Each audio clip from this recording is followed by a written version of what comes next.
Science fiction writer Douglas Adams says that there is a theory which states that if ever anybody discovers exactly what the universe is for and why it is here, it will instantly disappear and be replaced by something even more bizarre and inexplicable. There is another theory which states that this has already happened. And whether this is the right universe or not, we don't know. It is a mystery. And as people of the chalice, we belong to the earth and celebrate the mystery. It's really our fundamental orientation to life. We acknowledge our kinship with all beings. We accept we are part of an interdependent web of life on this planet. And we also acknowledge that beyond this planet, this solar system, lies an immensity of time and space we have barely begun to see. As Unitarian Universalists, we follow Earth scholar Thomas Berry, who said, "The universe, the solar system, and the planet Earth in themselves and in their evolutionary emergence constitute for the human community the primary revelation of that ultimate mystery whence all things emerge into being. The evolutionary universe reveals the ultimate mystery." This is the mystery of life, that big bang, that flaring forth of all that is, which has been going on for billions and billions of years. And the universe is still expanding. Infinity is getting bigger. For me, looking up at the stars, seeing the images from the Hubble telescope, these are sources of great awe. It's both humbling and amazing to be a small part of this gigantic, enormous, very great whole. Looking up at the moon, at the bright stars, with the other stars faint and fainter, knowing that each one of those stars is a sun, is stunning. And it gives me a sense of perspective that I actually find deeply comforting. My anxieties and worries fade away, and I remember that there is so much more to life than I could ever understand. And all the pettiness of my daily concerns diminishes under the impossible grandeur of those shimmering stars. And I am not the only one who finds the starry night a source of spiritual sustenance. About a century ago, naturalist William Beebe told a story about his friend, the American President Teddy Roosevelt. After many times when they would have an evening of pleasant conversation, they would saunter out to the lawn and search the sky for a faint patch of mist, light mist, at the lower left-hand corner of the constellation Pegasus. And then one of them would recite, This light mist is the spiral galaxy in Andromeda. It is as large as our Milky Way. It is one of 100 million galaxies. It is 750,000 light years away. It consists of 100 billion suns, each larger than our sun. And then, after a contemplative interval, Teddy Roosevelt would turn to William Beebe and grin. "Now I think we are small enough.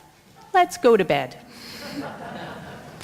Even presidents, perhaps especially presidents, need that sense of perspective. Now, not everyone has that immediate experience of the universe. For many, it seems cold and pointless and overwhelming. And Ursula Goodenough is a religious naturalist and scientist who's best known for her book, The Sacred Depths of Nature. And when she was 20 years old, she went camping in Colorado. And looking up at the night sky from her sleeping bag, she became overwhelmed with terror. She actually wept into her pillow. She saw that the universe is filled with these billions of galaxies and trillions of stars. And she saw that each star will die, exploding, including our sun. The earth will be destroyed. There will be an end to all things. And Ursula felt nothing but a bleak emptiness when looking out into the cosmos. It seemed so pointless and meaningless to her that she really struggled. Over the years and her work as a scientist, though, she began to shift her thinking. She began to look up at the stars and see a vast mystery. The mystery of why there is anything at all rather than nothing. The mystery of the laws of physics, which grow more complex the more we learn. The mystery of all the strange ways the universe works. And Ursula, even as with her life as a scientist who seek answers, she finally realized she didn't need to seek answers to those big questions of life. She didn't need to find a grand meaning, a purpose, an answer for life. That she could instead lie under the stars and unseen galaxies and let their enormity wash over her. She could reach out towards the universe, accepting all the known and unknown aspects, the facts and the mysteries, and simply bathe in all its beauty, to lie on the darkened land, the shimmering stars, in beauty. Meaning doesn't matter so much to her, she says, because experience is so wonderful. And to accept mystery, to live with the unknown, to let the mystery stand, allows us to bathe in its beauty. And most of these kinds of experiences don't just happen, we have to be open to them. And that openness takes an attitude of humility, gratitude, and awareness. Humility in the sense of knowing how little you really know. Gratitude to being present and alive. And attentiveness to that moment, to being present. If we can manage to get outside of our egos, then sometimes, when faced with the mystery, we can experience awe and wonder. Those so hard to speak about in words, but so deeply experiential and meaningful. We can feel awe and wonder. And that sense of awe is compelling. For myself, Teddy Roosevelt, and Ursula Goodenough, we found that the mystery of the universe, being present to that mystery, is freeing. Those moments when I can bring humility, gratitude, and awareness to the mystery really do restore my spirit. The sense of wonder allows me to escape the cage of my mind and simply be. And in simply being, I find myself renewed. Life feels richer. Celebrating mystery is sometimes the best thing we can do, and sometimes it may be the only thing we can do when we feel broken and helpless. To just stand there and be in the dark, looking at the light. We all need moments of renewal that bring us peace. And it's never bad to be reminded of how much we don't know. As a species, humanity is pretty arrogant, and with good reason. We can bend so much of the planet to our needs, and we are literally changing the world with our technology. We've stood on the moon and sent messages beyond the end of the solar system. And I'm certainly not intending to deny the value of knowledge, scientific or otherwise. But living with mystery means recognizing that all of human knowledge is just an island in a sea of mystery. Religious naturalist Chet Ramos says, "We live in partial knowledge as the Dutch live on polders claimed from the sea. We dike and fill. We dredge up soil from the bed of mystery and build ourselves room to grow. And still the mystery surrounds us. It laps at our shores, it permeates the land. Scratch the surface of knowledge, and mystery bubbles up like a spring." Mystery bubbles up like a spring. The more we learn, the more there is yet to learn, whether that is scientific learning about molecules or just understanding ourselves. Mystery bubbles up like a spring. Let us embrace its beauty.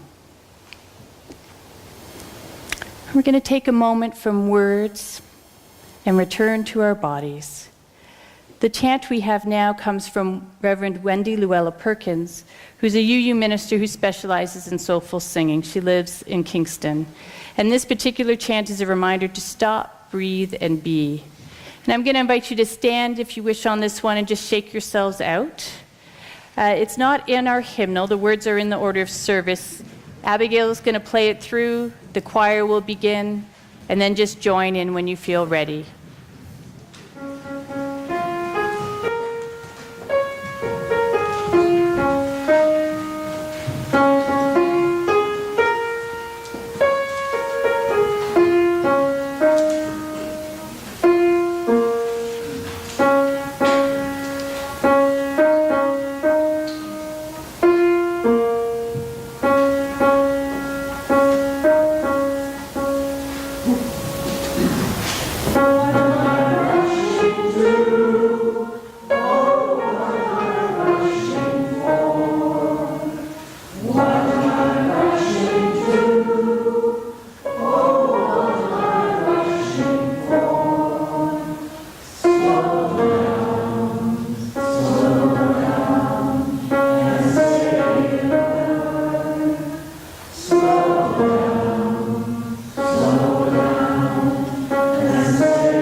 For myself, I meet the mystery most often in looking at the night sky, or more often these days, videos of the night sky. For me, it is that sense of the ineffable universe that is ultimately so moving, that there is this vastness of all things. It seems so impossible at times, this contrast between the messy physical life on Earth and the galaxies so big and so far away. We are just grains of sand on an endless beach. And we live in a universe that is, so as far as we can tell, indifferent to us. Creatures on a small planet, on a distant arm, on an out-of-a-way galaxy. In a universe 13.8 billion years old, my life as a grain of sand matters absolutely not at all. And yet, my life does matter. Our lives matter as part of that intricate web of being that is shaping this planet in this moment. We are part of a vast, unknowable universe, and we also belong to this earth. We are part of the interdependent life on this green-blue planet. Each of us unique with our very own particular genetics and experiences of being alive. In what we do and feel and think and create, we contribute to the particular expression of life in this moment. We shape the whole. And we can live quite well just as ourselves, doing our things as the individual grains of sand. But we live more deeply and more richly when we remember the mystery as well as the earth. The Sufi poet Rumi describes it like this: if you want what visible reality can give, you're an employee. If you want the unseen world, you're not living your truth. Both wishes are foolish. But you'll be forgiven for forgetting that what you really want is love's confusing joy. If you ignore the mystery, you're just an employee putting in time for the paycheck. But if you seek only the mystery, you miss out on the truth of your unique life and presence. Engaging with both reality and the mystery, knowing that they are two sides of the same ribbon, you'll find the joyful, confusing love of life. And as people of the chalice, this evolving spiritual orientation, we try to live in the here and now, to be present to the time and place we inhabit. But we don't want to be just employees. At least I don't. We belong to this earth and we celebrate that mystery. And that mystery exists beyond all of us, but it is also present and inherent on life itself. And in paying attention to life here and now, we find that mystery of the multitudes, that mystery of the many, the thrumming, chirping, breathing, moving multitude of life on earth. We are part of this vast, great whole, this unity. But it is a unity that arises out of the diversity. The mystery can be found in the glory of the life on earth. And my colleague Mark Bellantini puts it like this: mystery not to be solved, like some detective story. Mystery not to be dreaded, like sudden news that a friend is missing. Mystery not to be mystified all the more, like a creaking floorboard in an old house. Mystery not to be feared, like a hungry roar in the middle of a dark forest. But a mystery to be lived, this life of ours, unexpected, something rather than nothing. A mystery to be lived, red bud branches aflame in the air, apple flower petals floating on the wind, shooting stars streaking green at night across the path of a full moon, the chirp of early birds, the purr of a cat in a lap, the wag of a dog's tail, the giggle of a child. Mysteries to be savored, women, men, and children moving towards lives made just and free. Life, life. Mysteries to be celebrated, loved. Life, life, life. Mystery that is majesty. Mystery that drops some to their knees, lifts others in dance or in loud outcries.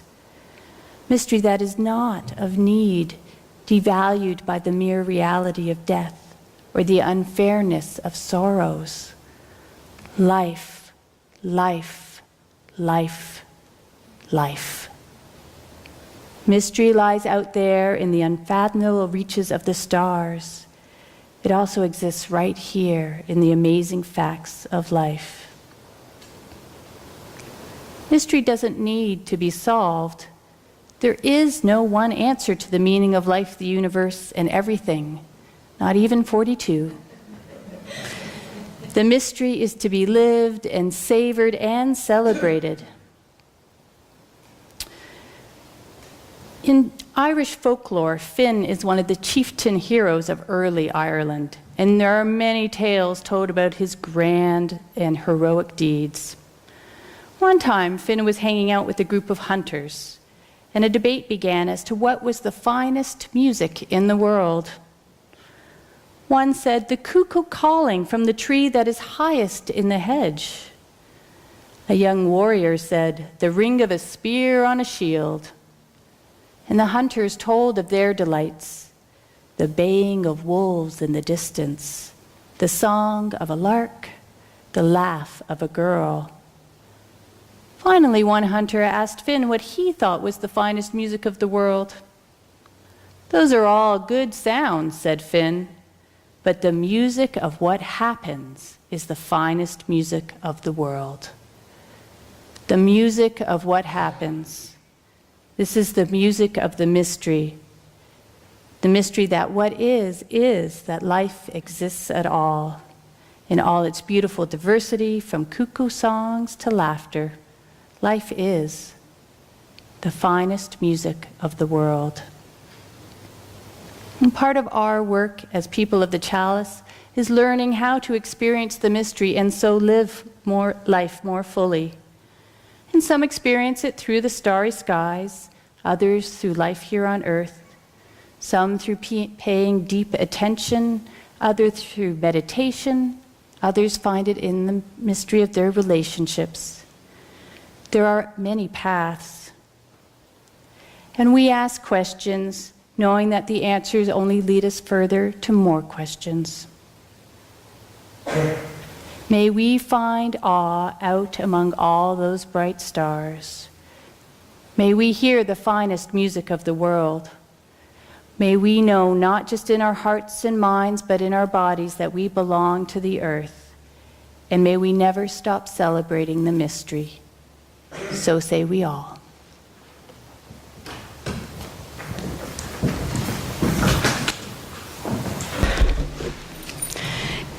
In preparing for this service, I went out on the internet a little bit, and I found a reading that I thought kind of encapsulates why I'm here. But you have to picture me with wild white hair and a bushy mustache. This is from Albert Einstein. The most beautiful experience we can have is the mysterious. It is the fundamental emotion which stands at the cradle of true art and true science. Whoever does not know it and can no longer wonder, no longer marvel, is as good as dead, and his eyes are dimmed. It was the experience of mystery, even if mixed with fear, that engendered religion. A knowledge of the existence of something we cannot penetrate, our perceptions of the profoundest reason and the most radiant beauty.